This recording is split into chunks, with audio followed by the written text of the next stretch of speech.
violence as a public health issue. So Marla is going to highlight one example of care violence, which is Philadelphia CeaseFire. There are a couple flyers about that program on the table right outside the door if you want to grab one of those on your way out. And I want to tell you a little bit about Marla tonight. So Marla Davis Bellamy was recruited to the Katz School of Medicine at Temple University in 2010 and is now the executive director of Philadelphia CeaseFire and the director of civic engagement for the Center for Bioethics, Urban Health, and Policy. Prior to joining Temple, Marla was the executive director of the Anti-Violence Partnership of Philadelphia and for 5 years served as chief of staff for the Pennsylvania Department of Health in Harrisburg, Pennsylvania. Other administrative positions that she has held include Executive Vice President of Special Projects at Universal Companies, Director of Community Affairs at the University of Pennsylvania Health System, Executive Director of the Healthcare Management Alternatives Foundation, and Government Relations Liaison for the Agency for Healthcare Research and Quality in Washington, D.C. So we have a very amazing, accomplished speaker tonight. That's awesome.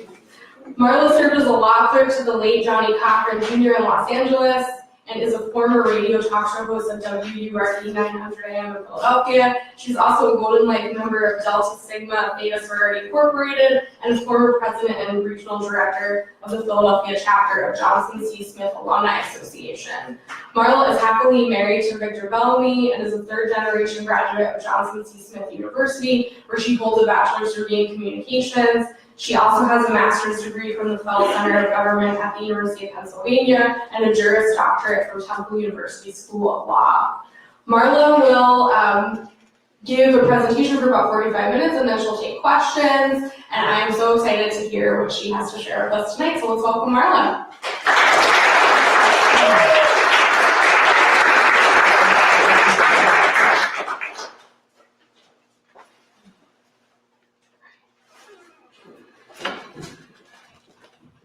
Thank you so much. I was a little concerned when I saw, well, the weather was so nice today, and I said, oh, my goodness, it's too nice to be on the inside.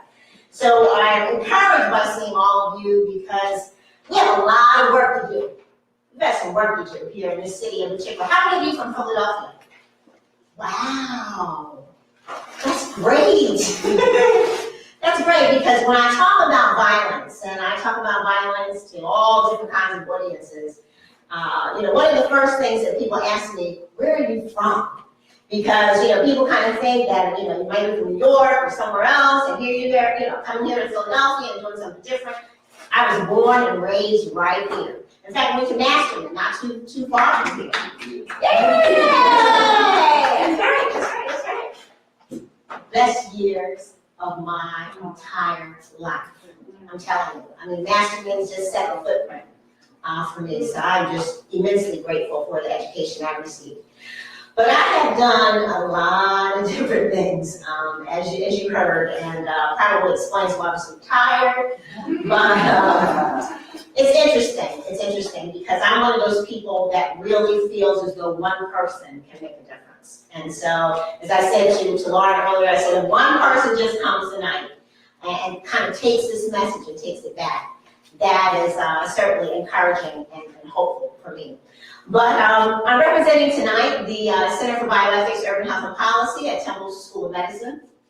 And I got involved in this project called Philadelphia CeaseFire. We're actually one of about 54 or so sites across the country, United States, that are replicating this particular model.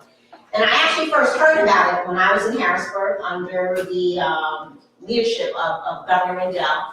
And at that particular time, the Robert Johnson Foundation was reaching out to states across the country that had this high rate of homicides and shootings. In fact, Pennsylvania had the highest black homicide rate in the country at that particular time.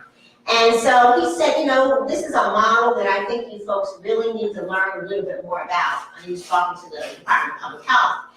And I think this is something that we should replicate in Pittsburgh as well as Philadelphia. And so we really kind of took that to heart. We went to Pittsburgh and Highmark, which is kind of like the IBC of the West, organized a meeting. And we had all these various foundations at the table, and they said, yes, we're going to do this. We don't need state money to do this. We're going to do it. And they kind of created their own version of the program, and unfortunately it failed. So, but I am encouraged because I had a conference call yesterday from some folks from Pittsburgh who want to kind of do it again. And then I came home from Harrisburg with a $250,000 check to work to implement the program here in Philadelphia. I have known for some time that we've had an issue in regards to violence. I think it started when I was in graduate school at Penn, and somehow or another I started doing some research on rural violence. In fact, it was school violence in rural communities, which was very, very prevalent at that particular time. I then went on to write a white paper for the school board.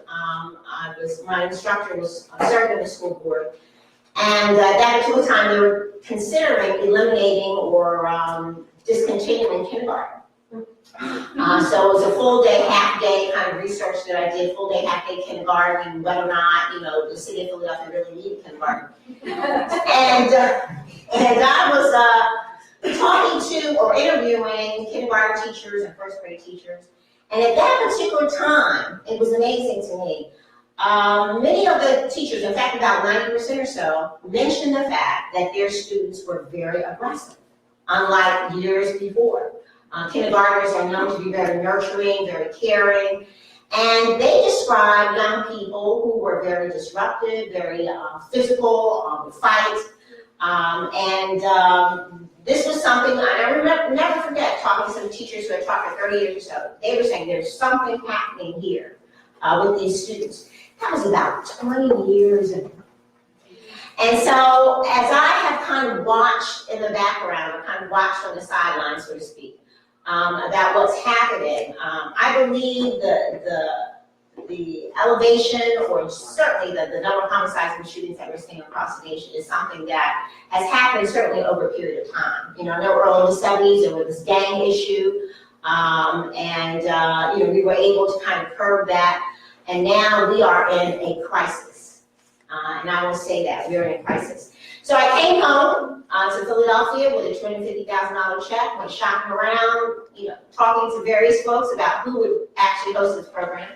And it was Dean Daly, who at that particular time was the dean of the School of Medicine, who said, I believe this is something that Temple should do right here in North Philadelphia. So the program that we are implementing is actually a replication site of the Chicago CeaseFire model, started by an epidemiologist by the name of Dr. Gary Slutkin. Dr. Slutkin had spent a number of years studying the spread of cholera and AIDS in Africa.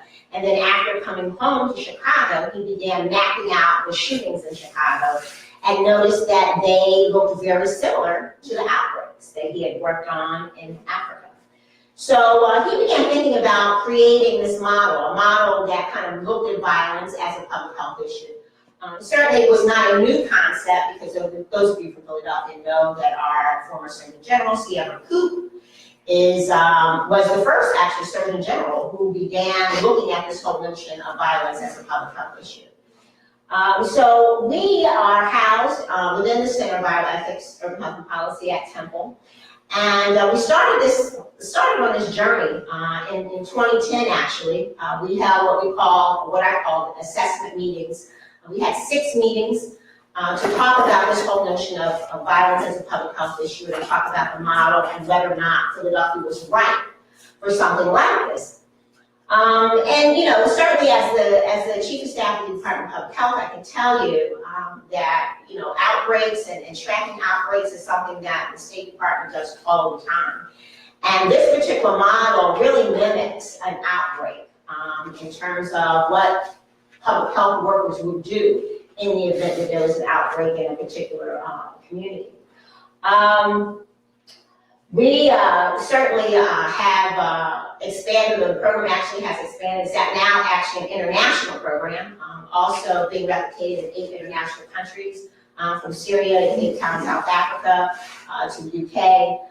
And we are a network, which makes it so cool, because I can pick up the telephone anytime and talk to one of our partners about what's happening there and how we can certainly work together to, I guess, more or less kind of collaborate and utilize their strategies to help us here in Philadelphia. So the program looks at violence as a disease, and focuses efforts on stopping shootings and killings. And that's the thing that I really liked about the program. The reason why I said liked, because all too often when you're working, maybe a nonprofit organization, you're doing all these different things, right? You have to measure success. That's important. And all too often, I attend meetings, presentations, and people are talking about all these things and how they're going to measure. For us, it's simple: homicides and shootings, reduction of homicides and shootings. We do a lot of different things, but at the end of the day, it's a reduction in homicides and shootings. So I think that's simple enough.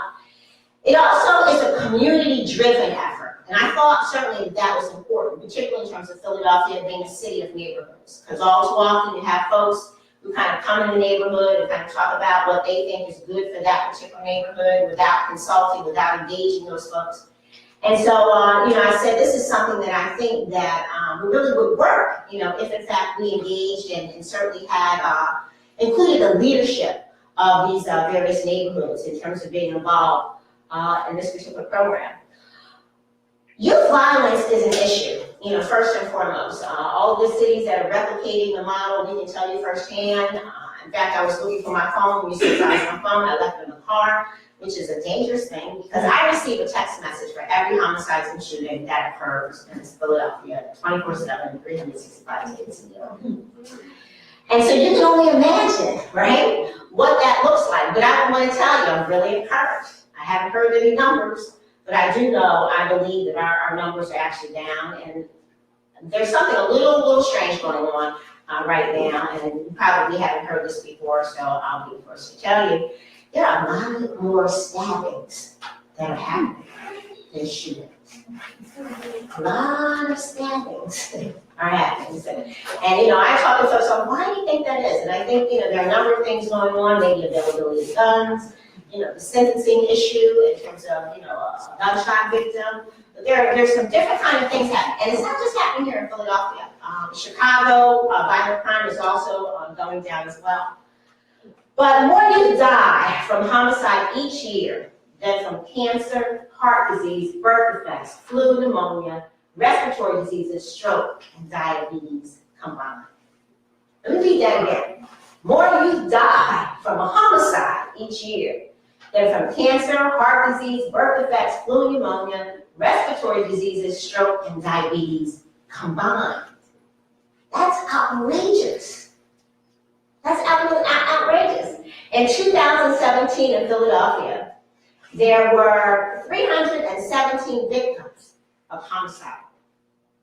In the state of New York, and I work very closely with many other sites in New York, New York's homicide rate they had 290 homicides.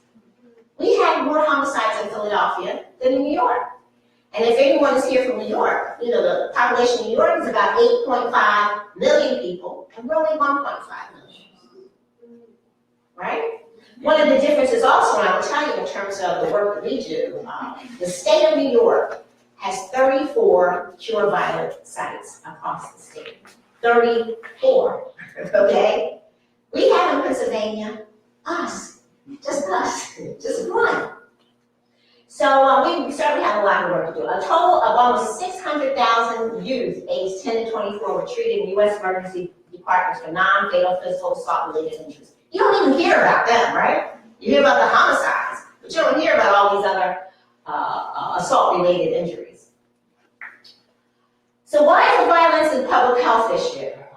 We know it's very serious. We know that certainly we're losing a lot of people. It's the leading cause of death for African Americans between the ages of 10 and 24. It's also preventable. And one of the things that we don't talk about too much, and I don't know if people really haven't given it a lot of thought, is this whole notion of violence being learned behavior. I frequently use the example of Tiger Woods, who's been playing golf since he was 2 years old, right? Tiger has been exposed to golf all of his life. That's what he knows, that's all he knows. So you think on the flip side, if you have a young person or family, a young person who's exposed to violence all their lives, that's all they know. So oftentimes when you hear somebody pick up a gun, and you say, well, why did they do that? That's natural for them because that's what they know. So what we're doing is really trying to help young people who are deeply engaged in high-risk activity to help them kind of change their behavior and change that trigger in terms of picking up a gun and doing something differently. Violence cannot be solved by after-the-fact approaches, and that's the thing that we really stress in terms of the CeaseFire model. We're talking about prevention. We're talking about getting in front of violence before it occurs. Because here in the city of Philadelphia, the number one cause of shootings are arguments. The number one cause are arguments. Now, clearly, you have some neighborhoods where a lot of drug activity is going on, and we certainly kind of understand the business, the drug business, right? But we're talking about all too often arguments that escalate to nonviolence. All too often, and I can tell you last year, I received a call from the Department of Behavioral Health telling me that there was some kind of feud going on in a particular school, and they wanted me to come out there and visit. And before I got out there, they called me back and said, no, we don't want you to come, right? And one of the reasons for that is because one of the groups of folks that we hire to help us with this are ex-offenders. And so they kind of carry that stigma. So I said to them, okay, that's fine. You don't have to have us come, maybe someone else. But if you don't do something, something is going to happen. Because what happens, you break up the fight, right? But if you don't get to the root of the issue as to why that fight started in the first place, it just continues. And the thing that's very different about Philadelphia than when I was growing up, where you had a shooting in West Philadelphia or whatever, it was contained to West Philadelphia. You have youth now that are shot all across the city, and it's all related, right? So a shooting in North Philadelphia could be related to something in South Philadelphia. So there's a lot of things going on. So in that particular case, they didn't do anything, and a week later, they lost a student. The student was killed. So when we kind of talk about this whole notion of arguments, we know that we can get out in front of it. And the way we do that is through mediations. I'm going to talk to you a little bit about that as well. But the model is also data-driven. And data-driven is so important, and it seems like common sense. And I'll tell you a little secret. When I went to Harrisburg, and people were funding all kinds of programs, and we were asking, well, where's the data to kind of support the work? And a lot of times there was no data, right? Someone thought it was a great idea, or it was someone who's very politically affluent, and we're going to do this. And so this particular approach is data-driven, meaning that what we do, where we replicate, we go into neighborhoods, communities where there's a high rate of violence, right? And when we started talking about replicating here in Philadelphia, we looked at all the police districts, those bar graphs of all the police districts across the city. And as you can see, homicides and shootings only occur, a large proportion of them, maybe in 8 or 9 police districts across the city. So it's not everywhere, right? So it's pretty contained. But if you look at that red bar graph, that is the 22nd Police District, which is in North Philadelphia, where Children's University is actually located. That police district, and the year we started, they actually combined the 22nd and the 23rd Police Districts, right, which I think certainly contributed to that. But they had more homicides and shootings up until maybe about 2 or 3 years ago in the 22nd than anywhere else, which is really phenomenal because it only covers about 3.5 miles. They also have, Allied Barton Police, which is part of Temple University. You've got Temple Police, and you've got City Police, right?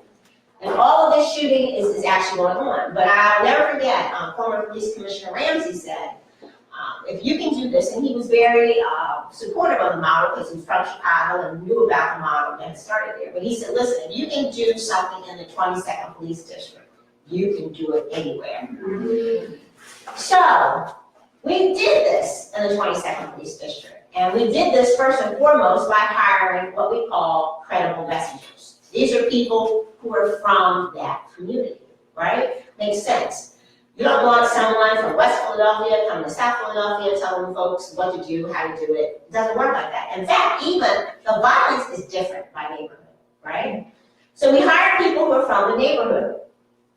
And when we first started in terms of Temple, we had maybe a couple hundred of folks who actually wanted or applied for the position. We talked to PhD students, we talked to block captains, all kinds of folks.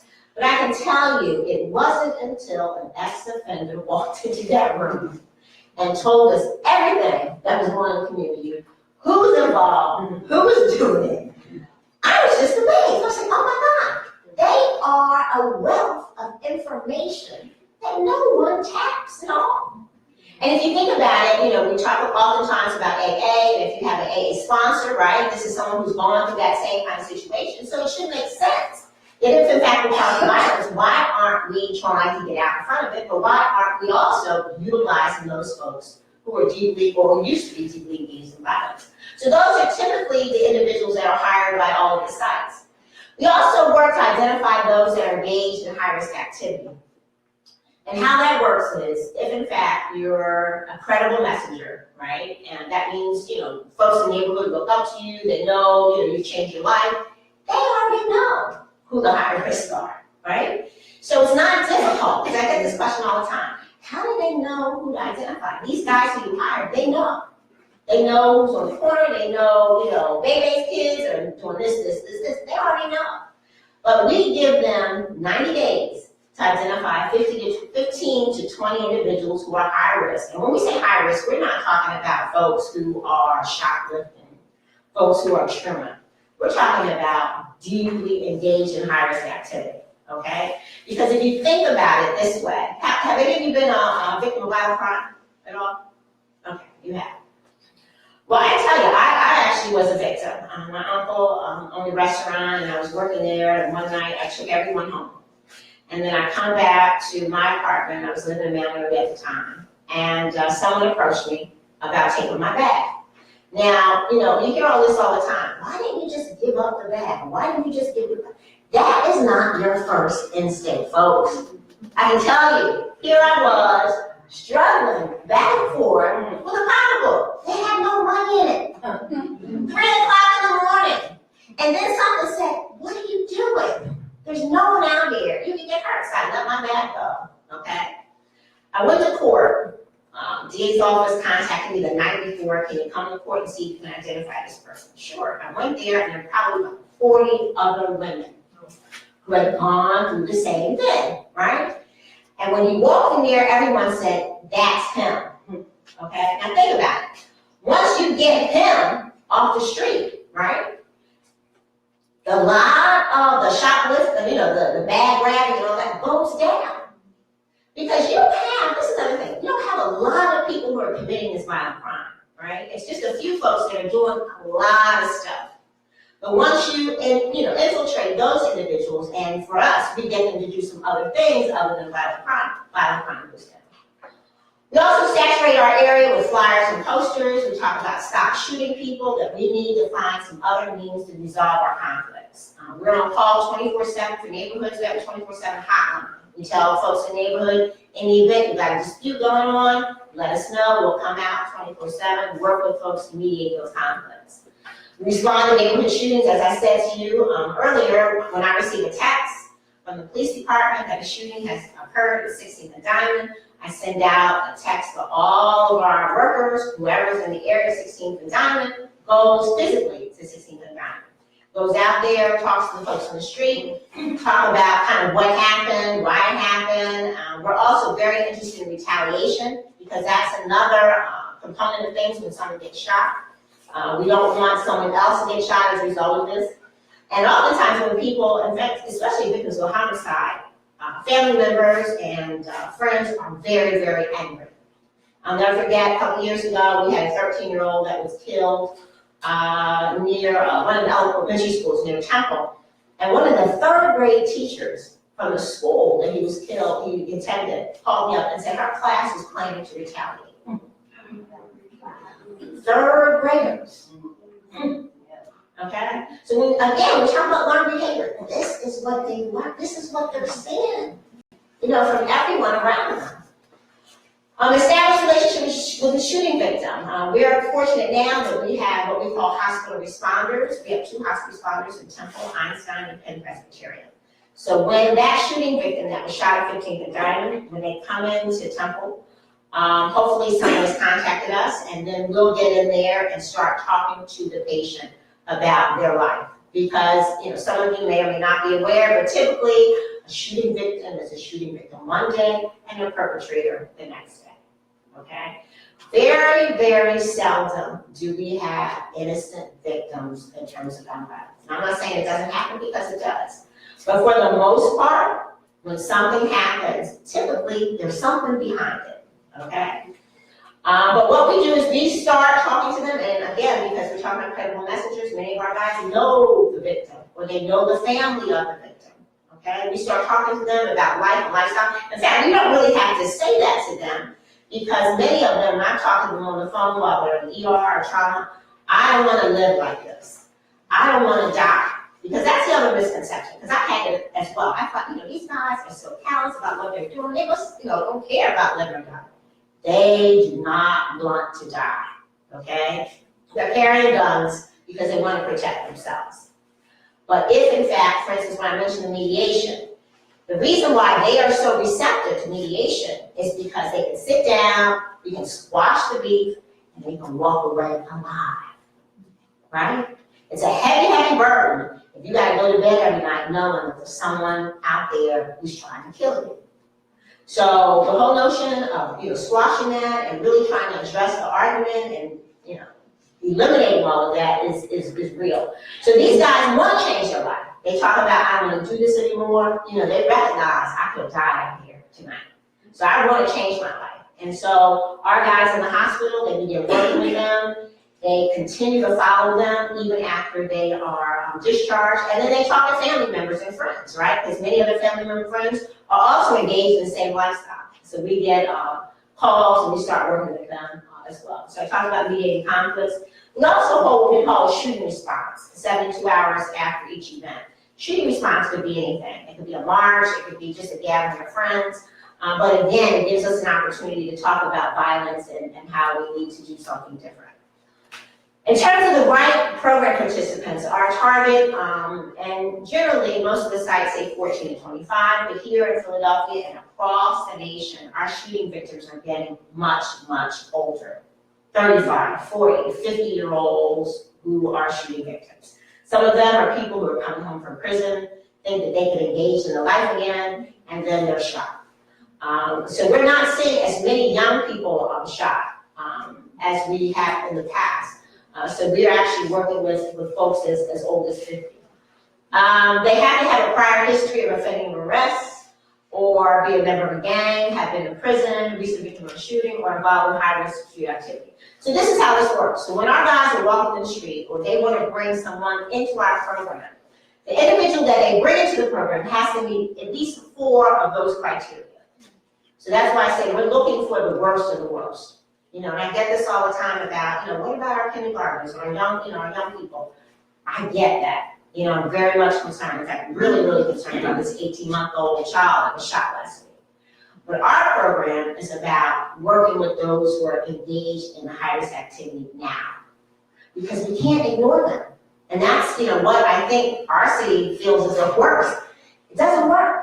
You can pick up someone, and I'll never forget, I was in a meeting one time with Sister Mary at Project Home, and they were talking about a neighborhood. Somebody was shot, everybody saw, who did it. Person was arrested. 2-3 days later, they're back out on the street. So it's a vicious cycle. So just because someone's arrested doesn't mean they're not coming back home, right? So we are working with those people, and I say to people all the time, we work with shooters. People are like, oh my God, but that's who we're trying to get to. Those people who are most likely to certainly pull a gun on someone else and actually use it. So is the program working? And we, certainly say emphatically yes. We recently had completed a 3-year evaluation of our program, completed by Dr. Katz of Temple University. And we actually saw a 30% reduction in shootings. So the 22nd Police District, which was the district that had the highest number of shootings and homicides, no longer is the #1 district with the highest number of shootings and homicides. So we would like to believe that we had a lot to do with that. But if you see in 2011, right, there were 46, and people don't show you these numbers, but 46 homicides just in the 22nd Police District, right, one district, and 187 shootings in that particular district. We probably have over 1,000 or so shootings every year. But we are so bent on really kind of tracking homicides and you don't hear about the shootings. So we had 46 homicides and 187 shootings in 2011. 2013, we only had 29 homicides and 136 shootings. So you can see the numbers certainly went down. Right partners, we partner with any and everyone. I mean, any and everyone that wants to work on this issue with us. And that could be, I was talking to, it was the Mutter Museum. I mean, anyone who is really interested and very sincere about working with us, we work with. Philadelphia Police Department, we started out again with Commissioner Ramsey, who's very, very supportive. And that support continues because I think we have a common goal in terms of reduction of homicides and shootings. And one of the things I frequently say, particularly news sites that contact us, we are not intelligence intel for the police. So we're not sharing information with police about anything. We're not doing that for a number of reasons. First and foremost, we generally don't have that information. You know, we know shooting went down. We may or may not know, you know, kind of what the details are. But what we really want to do is help those individuals who are deeply engaged in high-risk activities to kind of change their behavior. So we're not, you know, in fact, police don't contact us about that kind of activity or what happened or who did it and that sort of thing. The other thing people often talk about is the whole don't snitch attitude. And I tell folks all the time, if our workers were here, they would say the same thing. The whole notion of don't snitch is not something that we hear at all. The challenge for many of young people or people who are shy and not sharing information with police, are there any police here right here? They are afraid in terms of retaliation, right? They're afraid that someone in their family is going to get killed or hurt as a result of that. I was working with one of our clients one day, and his testimony or his there was a questioning that went on with him, and his responses were posted in a Chinese restaurant, in the laundromat of the community. I mean, this kind of stuff goes on all the time. So if in fact you know that you could put your family member in harm's way, right? You may or may not share that information. So we're telling them all the time, if someone shot my mother, my father, and I knew who did it, you know, there would be no hesitation, right? But we have a lot of evidence in terms of number of young people who are frightened because they don't feel as though they can be protected or they can protect their loved ones. So we work with any and everyone across the city. This is just some of the, I guess, the success stories or some of the things that we've done. You know, what's one of my favorite movies where the, what is the baseball movie where they build it and they will come? What's the name of it? Field of Dreams. Field of Dreams. Field of Dreams. I tell people all the time, you know, when I first started working with the folks in Chicago and people were calling us in terms of the press and they were saying, well, you know, we don't have a press person. I'm like, what do you mean you don't have a press person? Because we don't seek out media attention. We don't do that. We don't do that either. All right, and then lo and behold, Lisa Lane, who was working at that particular time in terms of own network, contacted us out of the blue and said, listen, we hear you're doing this great job. We'd like to feature you guys on TV. It was like, oh my God, you know. So she actually spent a summer here in Philadelphia. Some of you may have seen the actual storyline. And it was interesting because she said to me, after touring North Philadelphia, she said she had never seen anything like North Philadelphia before. She said, I've been in third world countries, and I've never seen anything. And I said, well, you know, have you talked to the city, you know, about, you know, that? And so she says, no. And I said, how come? She says, why? Because the evidence is not a priority for them, right? And this was the same reaction from the folks in Chicago. When they first came to Philadelphia to visit with us, and they went to North Philadelphia, they came back struck. I mean, they were like, what is this? Because if you go to Chicago, you go to some low-income housing, it looks like the suburbs, right? But in any event, so we were featured on TV. Next photo, Robert Morton, who is the gentleman on the far right, he was contacted in the middle of the night by the Secret Service, saying that he was going to be meeting with President Obama the next day.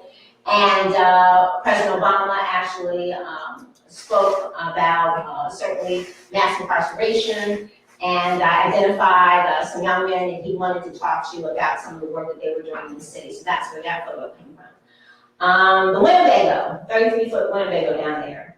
My cousin used to drive for John Madden. And every year they come to Philadelphia, and I'm sitting at Winnebago, and I'm saying, you know what, it would be so cool, right? And if we had a Winnebago to do this, you know, because our wives, they were saying, we need a van, we need a car. And I didn't say it, they were like, yeah, okay, right. We need a Winnebago. So one day, a friend of ours owns a car, what do you call it, sales, auto sales, lot. And yeah, dealership, there you go. And he had this old Winnebago. I was like, oh my God. That's it. And so I told the folks that I work with at Temple, and they said, Temple is not going to allow you to buy a 33-foot Winnebago. Well, let me tell you, I take no as a vitamin. And, you know, when we first started, I will tell you, legal, risk management, you know, I was talking about hiring ex-offenders, we were working shooters, and they were looking at me like, you must be insane, right? But now they are our biggest cheerleaders. I called risk management. It took me 5 minutes to convince them to let me buy that Winnebago. I was like, yes! And now everybody wants one, you know? So it's funny. So we got this Winnebago. I think it's like a 1980 or something. I don't know how old it is. In fact, the wraps, the quotes for the wraps cost more than the actual vehicle itself. That's Rashid. He's actually our youngest, or was our youngest outreach worker, and he came to us when he was 19 years old. And he's doing a terrific job. And then we also play basketball. We play basketball with gang members from different gangs so they can experience each other in another type of setting so they are less likely to actually kill or shoot one another. How can you help? And you know, people ask us this all the time. And there's this Public Health Violence Prevention Act introduced by one of the congressmen from Chicago because we really need more public funding, certainly more funding from the CDC as it relates to research in regards to violence. The other thing that is so important is to register to vote and vote. Now, I don't have to tell this group, but oftentimes I was with some doctors a few weeks ago, and I didn't know until I read this study that many physicians do not vote, right? Which is mind-boggling. You think about all this craziness going on in terms of healthcare, and these folks are not going to the polls. And so I told them, I said, you know, you need to register to vote, you need to run for office. This is so, so important. Even as we talk to our young people and those young, passionate folks in terms of Parkland, we know that if 18-year-olds, well, something like 30% of 18-year-olds who are eligible to vote actually vote. So I'm always telling folks that we got to get folks to register. It's so important to engage in the process. Because my husband says to me all the time, we get what we allow. Right? And we have allowed this to happen in terms of Philadelphia. And I say this all the time because people say, oh, you're replicating this program in Chicago. But Chicago accepts or embraces the fact that they have a problem. They have everyone from Whole Foods to the Chicago White Sox and Exelon who owns Pico here. All of them are engaged in this whole notion of violence. We act like here in Philadelphia that we don't have a problem. Right? Everyone around the world knows we have a problem, but we act like we don't have a problem. You know, we have some significant things happening in the city, and nobody says anything about it. Like it's just okay. I mean, I was stunned by this 18-month-old toddler who was shot 3 times while the father is putting him in the car seat. And a couple days later, you know, you didn't hear anything else. Now, you know, you heard a little bit about this little boy's in critical condition. Something's wrong with that. Something's wrong with that. We should be on the phone. We should be on the streets. This is not acceptable. This is just not acceptable. We had a little guy, Mahaj Brown, 6 years old, 2 years ago in Germantown, shot 10 times by AK-47. 10 times, a 6-year-old, right? And he's walking and jumping, and I mean, a miracle. But where was the outrage? Where was the outrage? You got to do a better job with this. Pure violence, as I mentioned, is around the world. These are just the cities that currently, probably in the last 30 days, there's probably a new site that has actually come online. So we are not alone in this. We have all these cities, these international countries who are deeply engaged in this work. And just like we had a 30% reduction, they have reductions as well. So this is information certainly that we're sharing with everyone across the country. My goal now, or vision now, is to replicate the program across the state. Because certain time in Harrisburg, I know that Philadelphia is not the only city that has this particular problem. And it was funny because yesterday I got a call from the chief of police from Grand Rapids, Michigan. I was like, the chief of police from Grand, I don't know. But I mean, we're everywhere, we're everywhere. So, I show the Eagles because, I'm a diehard, Eagles fan. If this, gathering had been last night, the Sixers were playing, maybe a go, no go. But we are at a point now where people are really kind of feeling a little good, right, about what's happening. But we got to raise some issues. We got to raise some questions with our elected officials. Because I say this all the time, that if folks are not voting the way you feel as though they should vote, then vote them out of office.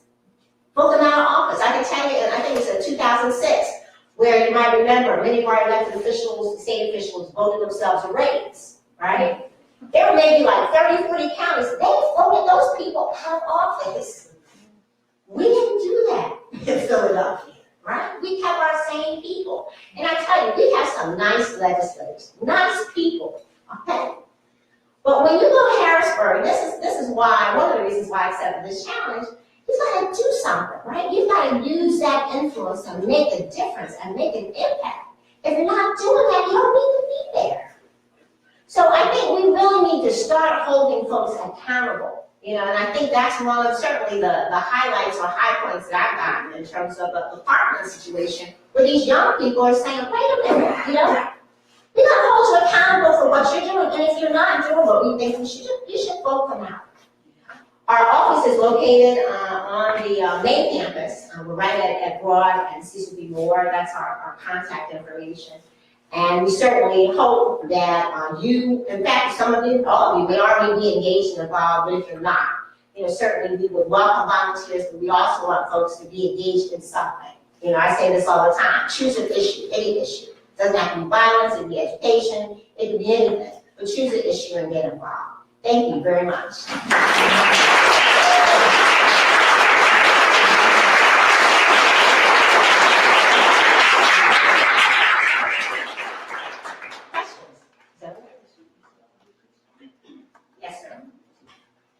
So, are you securing your funding for the future, or you have to go for grants all the time? Oh my gosh, I'm so glad you asked that question. We started out with this $250,000 grant. We were fortunate enough to receive a $1.5 million grant from the Department of Justice. So we are a Department of Justice grantee. However, the Department of Justice now is doing a little bit things differently. We also are funded by the Department of Behavioral Health. Our hospital program is funded by the Department of Behavioral Health. And we just received another $1 million grant from the state to do 24-hour crisis programs. But we need funding.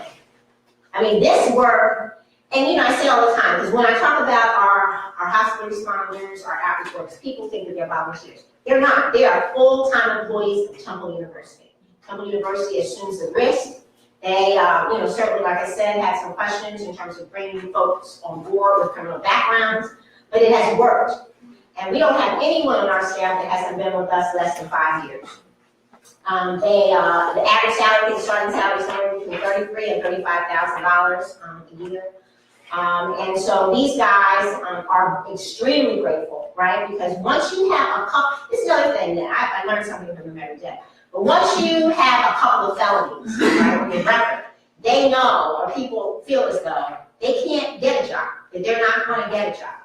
So they still have to feed their family, right? And I'll never forget, I was at a medical school conference in Milwaukee, and the medical school folks there were talking about a poverty simulation that they did with their students. Students got X number of dollars, and what happened, something like 20-30% of the class began to commit crimes according to this simulation, right? After they ran out of money. So really, if you think about it, a lot of the things that are happening on our streets, it's about robbery. Our poor policemen, a couple of policemen were shot. It wasn't about killing a police officer, it was about robbery. And, I can tell you that the young people, the clients that we work with, almost 200 of them, I get calls. People need food, people need diapers, people need baby formula, just basic kind of things. And so we are always in dire need. I've been up 2 nights, last couple nights working on a proposal that was due at noon today. So we're always looking for funding because it's difficult for whatever reason. And that's the other part about this whole notion of violence, because people talk about changing the gun laws and all of this, but we need all of that. We work very closely with CeaseFire PA. Really glad to hear Sheriff Goodman is running for office. That's so awesome. We need all of that, but we also need funding to do the work that we need to do to get out in front of the violence. So my dream, is to replicate. You're familiar with the thon, the Penn State thon that they raise millions of dollars. Of course, I talk to someone. We can do this, and they're looking like, really? But I really think. That we can do this because, oftentimes when we talk to folks in the neighborhood who want to contribute, it could be $1, it could be $2. It all helps. And the fact that they are really kind of understanding the importance of engaging, and also contributing, I think that's wonderful. So we're always looking in terms of funding sources. We write grants very, very well. We have evaluation partners. We have a grants management office. And so we've been very fortunate, certainly, probably more fortunate, I would say, than most here in the city. But one of the reasons for that is we're also evidence-based, because our program has been proven to be effective. The Chicago program has been evaluated by everyone from Hopkins to Northwestern to the Department of Justice. So when we go in front of funders, we can say, listen, you're not taking a chance on this. This works. So any ideas, sir, that you may have would be welcome. Yes. One of my daughters got into an auto repair program when he was in prison. That's kind of late in the game. Are you doing something for job training before people wind up in prison? We think alike. We have written 3 grants with the Department of Corrections, the State Department of Corrections. Secretary Wetzel, who some of you know, great guy. And we've been saying that forever, right? Because oftentimes, when we first started, we would see someone would come home from prison, and then all of a sudden, all this shooting would occur in the neighborhood. Why? Like, what happened? Somebody came home, there was this altercation, and this is what happened. So we talked to Secretary Wetzel about starting a program physically in state prison. We actually looked at as being one of the facilities. We just haven't been able to get funding. The other thing that we've been looking at and really telling people about, because oftentimes you hear funding about mentoring programs. Because that's basically what our credible messengers are doing, right? They're mentoring. But because I think, there's a stigma related in terms of background. And then the other thing I'm always saying, you gotta pay these people, right? These are people who need to be able to provide for their family. So why not give the mentors a stipend? And then you start talking about that and people think that something's wrong with you. But the UK model is in a prison. It's actually in a juvenile facility. And so that's something that we would like to do. I actually had a promising conversation with someone from Philadelphia and Philadelphia prison system, because I had not had that conversation before. So we are hopeful that at some point we will be able to do that. I was actually going to pay out of pocket one of the lifers in terms of Rayford, right? This person's not going anywhere, but many of them know that this is not the life, this is not the lifestyle that these young people should be engaged with. And those folks that are very good. Did I not answer your question? No, I'm talking about vocational ed before they went into prison. Vocational ed? Right. Like you're talking in school? High school, in middle school, high school, internships, mentoring, to teach them a job, teach them a saleable skill before they went into prison. So I got mugged for $17. Come on. That is not worth going 2 years to jail. But they needed the skill to get $17. They'll be too tired and have too much money in their pocket at the end of the day. So they don't want to go out and buy something. Right.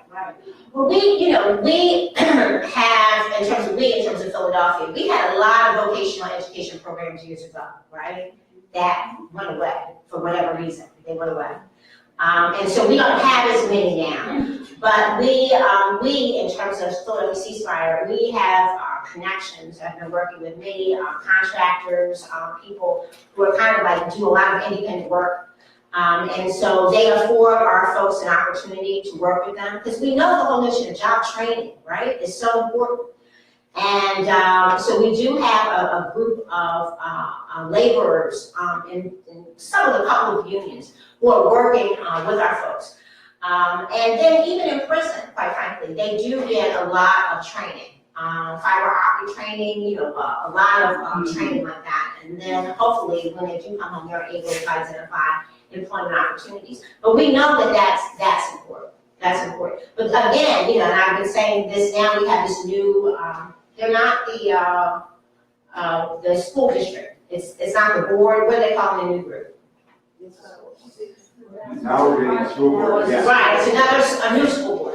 This is the time to begin having that dialogue, to say, listen, we need to really start thinking about some of the programming that we're offering, the vocation, because Dobbins, for instance, in North Philadelphia, is doing phenomenal work in terms, it's a vocational technical school. But like, as you said, we can start that early on.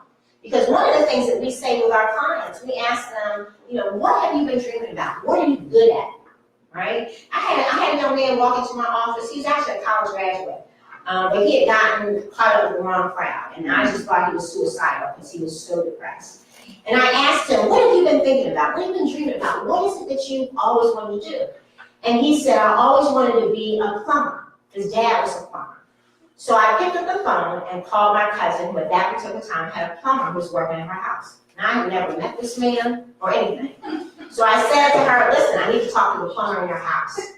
He gets on the phone and I said, listen, I have this young man in my office. He wants to become a plumber. Do you think you could spend some time with him? He said, absolutely. He spent some time with them. That young man has his own plumbing business today and has an MBA as of December, right? It's not rocket science. It really isn't. If we take the time, right, to spend some time with them, really kind of learn what they're good at, because even these drug dealers, they got skills, right? They got skills. And if we can flip that, in fact, I will tell you, one of our outreach workers is almost a millionaire, right? He has maybe 8, 9 different businesses, from hair salon, and in fact, I was with him the other day, he's bought a truck that they're going to do power washing of cars. I mean, this guy has all these different businesses going on. And so, we need to help these young men earn money legally with the same skill set. So, one goal of mine is to begin to talking to our local business schools. Because, certainly I think, having some type of class, and in fact, one of the professors at Temple talked to me about a young man that was in her class, and they were waiting on resumes or something, and for whatever reason, he had this gap right at the time for his resume. Was very depressed about it, left the class, and she had to fail him. And so she said, we really need to have something here for individuals like him who are trying to make that transition and who need that additional support. But I would love to see Wharton or Fox School of Business do something with these drug dealers. Help them create legitimate businesses. Yes. I just wanted to take you back to where you started, which was sharing a story from a friend, I think, who had worked with young children for a long time and really noted the difference in terms of the level of stress and anxiety and sort of aggressive behavior, if not violent behavior in the classroom. And I'm just curious as to whether, I understand that Mayor Kenny is working on community schools and bringing more services for young families, in particular, parents and children, into the schools so that problems can be identified earlier. And I know, Oprah is talking about trauma, right? This is like the new ism, right? And so I just wonder what kind of work, certainly that expands, that far exceeds what I'm so overwhelmed and impressed with what you're doing. But that, is an extension and a tentacle to what you're doing. So I wonder what you're seeing in Philadelphia with that, and if that's another area where my particular area of interest is young children, where you're seeing action or momentum toward addressing trauma with young children. And it's not just an inner city problem, by the way. I don't want to tag that a minority problem or inner city problem. It's everywhere. We're hearing a lot about trauma, right? And I would say, on our certainly they had been exposed to trauma early on. Not a lot of support and not a lot of help as it relates to trauma. My car was part of a crime scene not too long ago. A little 6-year-old ran dashed across the street to get his mother and was hit by a vehicle and killed in the car. And I walked up to get into my car. I didn't see the accident. And I'm out there for hours because I can't move my car because my car is like right next to his body. I went through a total meltdown. And I had in my pocket the there's like a trauma hotline or, that you can call even. And I contacted them because everybody, this man was screaming, hollering. The sister saw it, the mother saw it. I mean, it was just tragic. I could not even tell the person on the line where I was. Okay, that's how it affected me. And so we know, and then I'll let you in on something else. I'm also a foster parent. I have 2 twin boys at my home, 4 months old, okay? And I have been a foster parent for 3 years. My husband is a former public school teacher, and we used to always kind of talk about the school to prison pipeline in our household.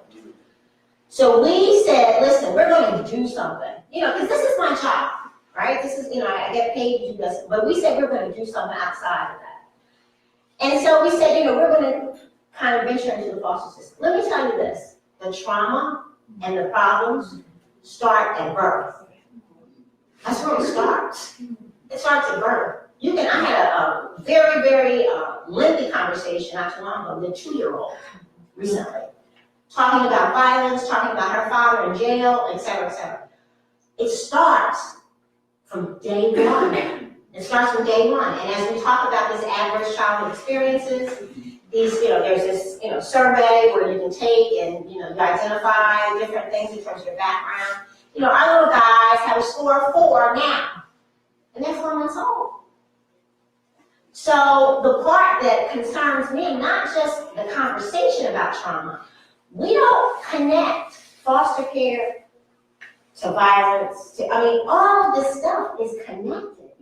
And we just kind of piece out, the pre-K, and this is the challenge that I have. Because and again, from my perspective, we get what we allow, but, I'm not sure people really know, the impact. Some of you, I'm certain, remember the young man who was killed in front of his 2-year-old, right? Not too far from here, last year. Very tragic. Tragic. And I'm looking at the television, and I'm saying to myself, I bet that young man was in foster care, right? And I said this story maybe a week later. I was in a meeting, and this young man's caseworker, when he was like 9 or 10 years old, was in the room. You mean the perpetrator? The perpetrator, okay, was in the room. The caseworker for that perpetrator when he was 9 or 10 years old. And she said to me, this was a troubled young man then, and for whatever reason, the judge kept sending him back home. Home was crazy, and this is what you get. You know what I'm saying? And so those of us, who certainly are in the business, need to begin that dialogue and raising that level of awareness in terms of what's happening out here. Because I can firmly say, spending time in Harrisburg with a lot of elected officials, not all of our elected officials are really educated about this. And it's unfortunate because I think that if in fact, you think about it, this is one of the things I say all the time as it relates to violence. Who is our cheerleader in terms of this issue? What elected official can you say is a cheerleader about this, that this is their number one issue? You see what I'm saying? So I appreciate the question. And I think, I know I've heard City Council talk about the whole notion of trauma. We're actually, in fact, involved in a program that's going to be launched. In fact, it's actually starting now at Bethune Elementary School, which is near the medical school. We're going to bring in some behavioral health support, coupled with the work that we do, because we also have a school model as well. But this craziness, and that's what I call it, because that's the other thing, you have to call it what it is. People want to be, very technical and all this. When you see the crazy things that are going, this stuff is crazy. You know, something's wrong with that. But we need to have that dialogue. We need to say, you know, we've got to start early. We've got to help those parents. Because that's a big problem. And I hear all the time, people ask me all the time, are these parents young? Age has nothing to do with this parenting issue or this parenting problem. You have older parents who are making some very, very dumb decisions. I was in school the other day, parent went after, because you know that's the thing now, parents go after the kids who's trying to fight a third grader. I mean, what is that? So, you know, wherever I can, May is National Foster Care Awareness Month. So, you know, I'm out talking about this because we're only working with infants. And that's not because it was kind of designed like that. I mean, that's what we're doing. But you have folks, I talked to one the other day with an 8-year-old in her house. She said that 8-year-old is turning her house upside down. Because the little girl has been in all these different, you know, in these different homes. But, you know, I'm encouraged in that my little kid's caseworker actually took on one of her kids. And she's fostering one of her kids, but she's also a foster child herself. So, you know, there's a lot of work to be done, but I think that we need to really stop, really, you know, kind of carving out this group and carving out that group. Because even when you talk about your pre-K, I'll never forget, we went to a class of kindergarten students, and they were studying violence in their class. And they were doing surveys. I mean, these kindergartens were serious, okay? So if they have an older brother who's in prison or somebody in the case, they know this life. They know this lifestyle, and we have to talk to them. We had one of our guys who was out one time in the neighborhood, and he said AK-47 shot up the little playground area where the kids were. Kids ducked, okay? Fortunately, no one got hurt. But the amazing thing was they got back up, and they started fighting again, and nothing happened. That's crazy. That's absolutely insane. Marla, we're actually over overtime. Oh, I'm sorry. No, are you able to stay for the reception? Sure. Yeah, so Marla's gonna stay for the reception. Thank you so much. Thank you.